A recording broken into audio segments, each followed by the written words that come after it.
नूरबन, देखिए जो आपने सवाल किया है इलेक्शंस का, तो मेरे नजरिए में तो इलेक्शंस खुद एक बहुत बड़ा मसला है। अगर आप देखें तो क्योंकि पाकिस्तान में जिस तरह से इलेक्शन कराए जाते हैं, जो तरीकेकार है, वो सारा मामला तो आप भी जानते हैं और आवाम भी अब इस चीज से आगाह है। लेकिन देखिए मेरे नजदीक मसाइल का आपने जो हल पूछा है ना, तो ये दो इसमें इस सवाल के अंदर ही कई सवाल मौजूद है। मसाइल का हल, देखिए मसाइल का हल तब निकलता है जब आप मसला मालूम करें, मसला क्या है, और मसले की रूट कॉज तक जाएं कि यानी जो मसाइल हैं इनकी वजूहात क्या हैं।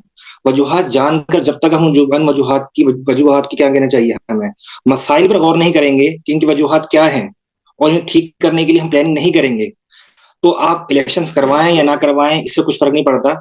और देखिए इलेक्शन अगर आजकल के आप जो आपने ट्रेंड की बात की, तो आजकल का आप ट्रेंड देखें तो हम हर जगह ये सुन रहे हैं कि खुदा न खास्ता मुल्क दिवालिया होने जा रहा है, पैसे नहीं है, खजाने खाली हैं। तो आप देखेंगे पाकिस्तान में इलेक्शन कराना क्या आसान काम है। अगर हम सिर्फ एक हल्के के इलेक्शन की बात भी करें तो उसके अंदर भी करोड़ों रुपए का खर्चा आता है। तो एक तरफ हम कहते हैं कि हमारे खजाने खाली हैं, हमारे पास पैसे नहीं हैं, और उसके अलावा भी आपको पता है कि जितनी हमारी जो जिस तरह की मशीनरी काम करती है और जिनकी ड्यूटियां लगती हैं उनके अंदर भी उनके जो खर्चात होते हैं। और वो जो सिर्फ एक दिन के लिए हमने कागज इंक, आप ये देखें ग्लोबल वार्मिंग सबसे ज्यादा मुतासिर इस वक्त पाकिस्तान कितना मुतासिर ग्लोबल वार्मिंग से। और हम जो इलेक्शंस के अंदर जो हमारा मटेरियल यूज होता है जिसमें कागज इंक स्याही, आपको पता है उसमें दरख्तों की कितना ये देखें इस्तेमाल है। और सबसे ज्यादा पैसे का ज़िया। और फिर जो इलेक्शन के ऊपर कोई भी जितने भी हमारी जमातें हैं उनमें कोई राजी नहीं होती। सबके सब आवाज उठाते हैं कि जी धांधली हुई है, तो ये हुआ है, तो वो हुआ है। लेकिन देखिए मेन मकसद पे आता हूँ। मेन बात ये है, आपने जो पूछा मसाइल, मैं सिर्फ एक सवाल उठाता हूँ और आप, मैं चाहूंगा कि बाकी जो हमारे दोस्त हैं वो भी इसके ऊपर बात करें। जो भी देखें इलेक्शन खड़े होते हैं, मैं आवाम से चाहूंगा जो सुनने वाले हैं वो इस बात पर गौर करें। सिर्फ मेरा छोटा सा सवाल है, जो लोग इलेक्शन लड़ना चाहते हैं, जो लड़ते हैं, उनसे सिर्फ ये सवाल करें कि ठीक है, आप अगर आप मिसाल के तौर पर आपने बल्दियाती इलेक्शन की बात की, कौंसलर मुंतखब होते हैं ना, तो आप जी। उनसे सिर्फ ये पूछ लीजिए कौंसलर मुंतखब होने के बाद आपके आपके प्लान्स क्या हैं। आप इस इलाके की खुशहाली के लिए, तरक्की के लिए क्या काम करेंगे, प्लान पूछ लें। यकीनन देखिए आंसर 0/0 होगा। क्यों? क्योंकि देखिए हमारा मसला सर यही है, जितनी भी जमातें हैं सबका मसला सर यही है कि हर किसी को इख्तियार चाहिए, पावर चाहिए, इख्तियार चाहिए, लेकिन प्लानिंग नहीं है। हर बंदा इलेक्शन लड़ना चाहता है, इक़्तिदार में आना चाहता है, मेरे को मेयर कराची बनना चाहेगा, तो कोई काउंसलर बनना चाहता है, लेकिन बनने के बाद करना क्या है ये किसी को मालूम नहीं है।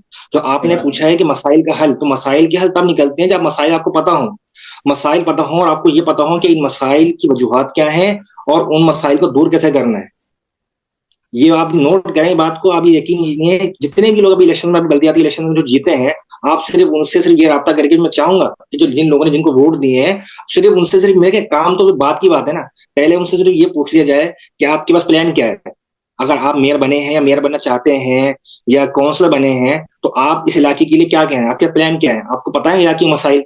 पहले तो ये जानना चाहिए आपको मसाइल से आगाह हैं। अगर वो मसाइल से आगाह हैं तो इन मसाइल को ठीक करने के लिए उनके पास कोई प्लान है या नहीं है, या सिर्फ बस वो इलेक्शन लड़के कुर्सी हासिल करना चाहते थे, या अपने नाम के साथ काउंसलर या जो भी है ओहदा होता है सिर्फ वो जोड़ना चाहते थे।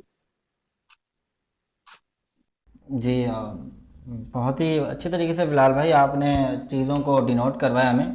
बाकी मैं आपकी बात से मैं सहमत हूँ कि यार बता करने कहने से तो मुल्क कह रहे हैं कि दिवालिया हो गए, दिवालिया होने की तरफ जा रहा है, सॉरी। लेकिन इलेक्शन कराने के लिए बहुत सारा पैसा है, ठीक है। अगर और यहाँ पे जो अगर बात की जाए इलेक्शन की। जी। बात और ऐड करनी है कि जी। जो जमातें जो हमारी हैं, ये जो अपने इलेक्शन कैंपेन पर जल्द से जल्द उसमें इतने पैसे जाया करते हैं, खर्च करते हैं, आवाम की फलाह बहबूद के लिए इनके पास पैसे नहीं होते, लेकिन अपने जल्द से जुलूस के लिए इनके पास पैसे आ जाते हैं। कहने को सब ये कहते हैं कि जी करप्शन हो गई, मुल्क खाली है। अभी जब देखे ना, और आजकल जिस ट्रेंड चल रहा है, आपने बात देखी होगी कि जो कुर्बानी दे जी, गरीब को कुर्बानी देनी पड़ेगी, तो हमेशा कुर्बानी देने के लिए गरीब को ही आगे किया जाता है। तो वो तबका जो इलीट तबका है, कब तक उनका बोझ भी आवाम पर, आम लोगों पर डाला जाएगा।